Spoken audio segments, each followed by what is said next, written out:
இப்போ அந்த வாய் பேச முடியாத வேலைக்காரியோட புருஷன்கிட்ட காசு குடுத்து அமுக்குறதுக்காக அந்த பணக்காரன் ட்ரை பண்ணிக்கிட்டு இருக்காரு. அப்ப இறந்து போன அத்தை பையனோட அம்மாவும், இன்னும் எத்தன பேர் தான் காசு குடுத்து இந்த மாரி அமைதி பண்ண போறீங்கன்னு சொல்லி அழுதுகிட்டு இருக்காங்க.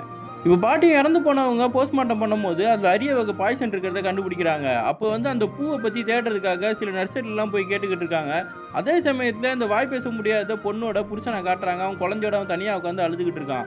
பாட்டி ஸ்ட்ரெயிட்டா அவங்க வீட்டுக்கு போய் கதவு தட்டி பார்த்தா யாருமே தொறக்கல. கதவு உடைச்சா அந்த பொண்ணு மட்டும் தனியா உட்கார்ந்திருக்கா.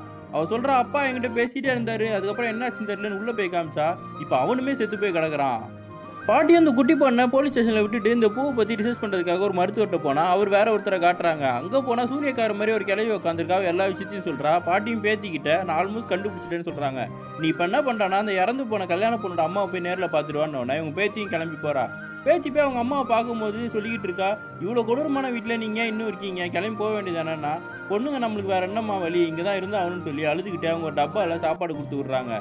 பாட்டி வந்தவுடனே கேட்குறாங்க, "உனக்கு சாப்பிட எதுவும் குடுத்தாளான்னு?" "ஆமா, இங்க பாருங்கன்னு" அவ சந்தோஷமா காட்டும்போது, "அத நீ சாப்பிடக்கூடாதுன்னு" தட்டி விட்டுர்றாங்க. அப்ப அந்த பொண்ணுக்கும், அவங்க பாட்டிக்கும் சண்டை வந்துருது. "எங்க அம்மாவ நான் எவ்வளோ நாள் மிஸ் பண்ணிக்கிட்டு இருந்தேன். இவங்கள பார்க்கறதுக்கு எங்க அம்மா மாரியே இருந்தது. நீங்க ஏன் அந்த மாரி கேவலமா பண்றீங்கன்னு" சொல்லிட்டு கோவிச்சுக்கிட்டு இருக்கா.